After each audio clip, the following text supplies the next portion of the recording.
नमस्कार प्रणाम सभी साथियों सभी यूट्यूब फैमिली सबके गोड़ छुके गोड़ लागतनी। त आज के ब्लॉग में हम रउआ सबके दिखाए कि अपने मायके में बितावल कुछ प्यारा पल हम रउआ सबके दिखाए।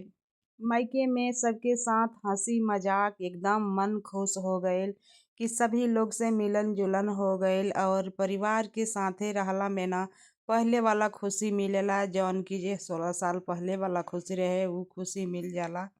इहे हटे पहिले वाला नजारा। अभी कुछ बदलाव नइखे भइल, सब पहले ही जैसे बाटे। त रउआ सभे देख सकत हइन लोग कि अपने माई के पास में हम बैठल बनी। हमार माई मन उदास करके बैठल बड़ी कि हमार बिटिया आज अपने ससुराल चली जाई। त का कइल जाई, इ त परंपरा बाटे।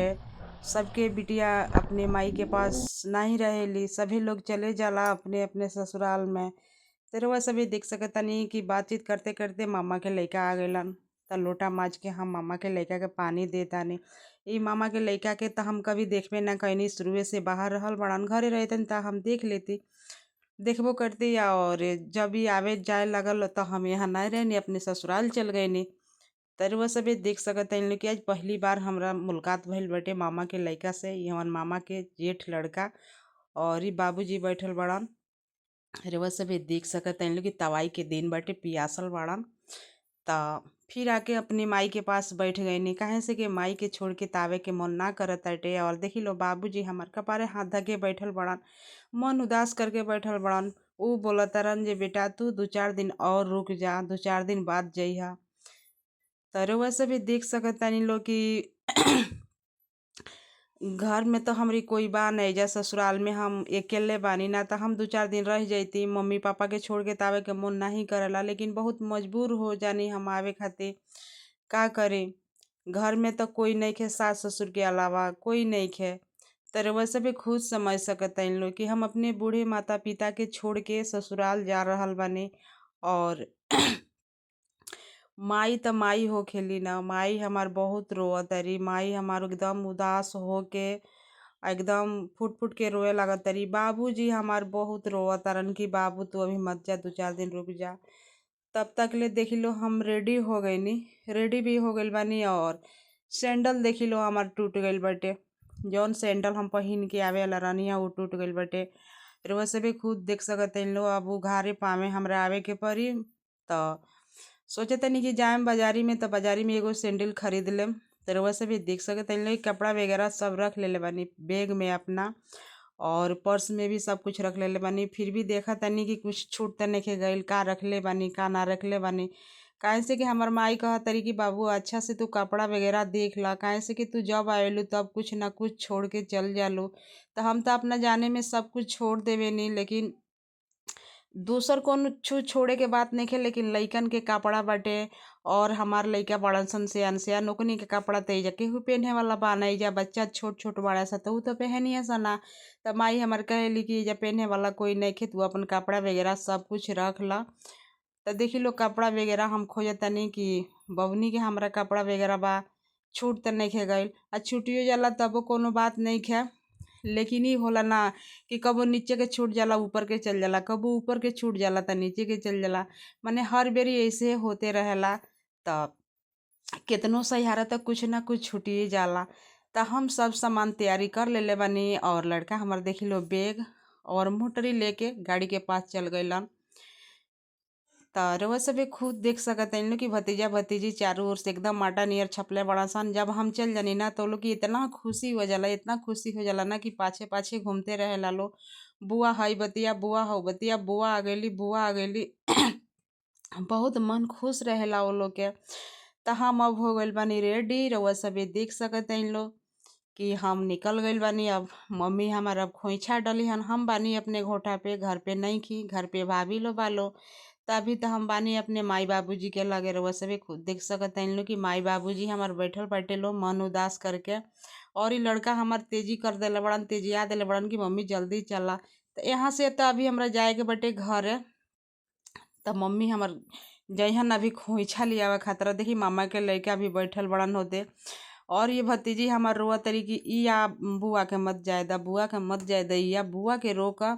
हमार भतीजी फुट फुट के रो रहल बड़ी, लेकिन हम का करी। अगर जे अपना भतीजी के लेके हम अपनी ससुराल में जातानी तब पढ़ाई भी अकाज होई।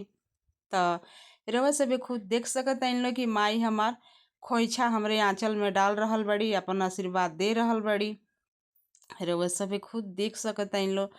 और ही हमार भतीजा भतीजी हमके देख के एकदम इमोशनल हो जाता लो, एकदम मने भावुक हो जाता लो। रउआ लोग से का बताई कि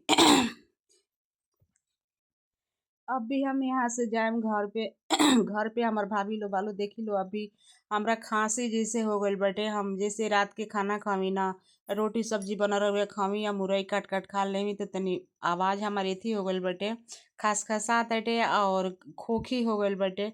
तब बोले में भी थोड़ा प्रॉब्लम होता, तो रउआ सभे क्षमा करेब लो।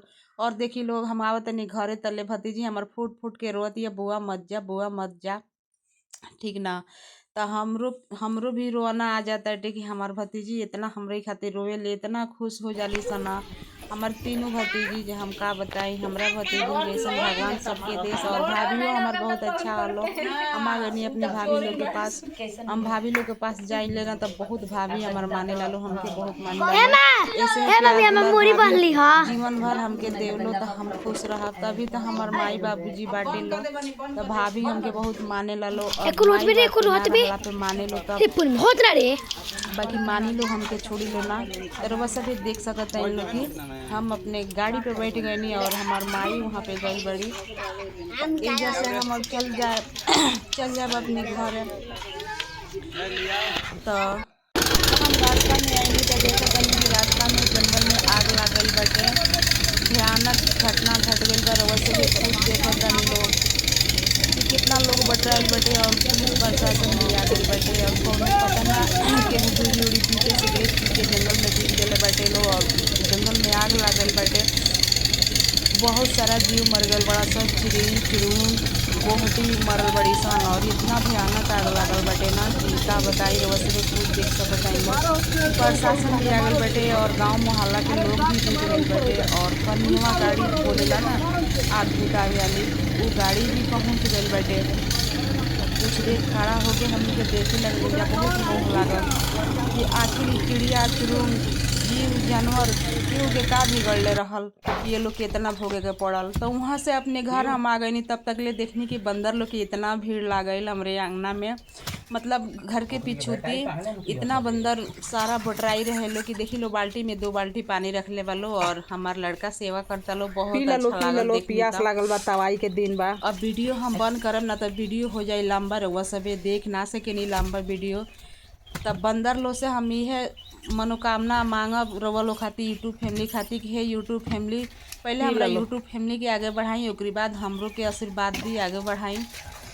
आज अनुज बहुत पुण्य कमाला बड़ा है, अनुज के तनी इतना आशीर्वाद दे दलो भैया लोग। काहे से कि हम भैया के रूप में मानले बनी बंदर लोग के। रे बंदरवा देती झगड़ा करता, कितना शक्ति बा ये लोग के पास कि रउआ सभे जौन मांगी लो तौन हंसी खुशी से मिल जाला। और सेवा करे में भी बहुत अच्छा लागेला। रउआ सभे देख सकतनी कि कूद फान कैले बाटे लो। तवाई के दिन बा, हम सबसे ये हाथ जोड़ के रिक्वेस्ट करम कि बंदर खातिर, चिड़ई खातिर, कौवा खातिर अपने अपने छत पे पानी जरूर रखब लो। कहाँ से कि बहुत सारा तवाई बाटे, इतना तवाई पड़ता ना कि जितने ही पानी पी लो उतने आशीर्वाद रउआ सबके दी लो। तो यही हम रिक्वेस्ट करतनी सबसे। और हमार वीडियो अच्छा लगी तो रउआ सभी चैनल के सब्सक्राइब लाइक शेयर जरूर करें लोगिन, ज़्यादा से ज़्यादा शेयर करें लोगिन। और ये काम जरूर करें लोगिन, कौवा चिड़ई हर जीव जंतु के लिए पानी छत पे जरूर रखब लो। धन्यवाद।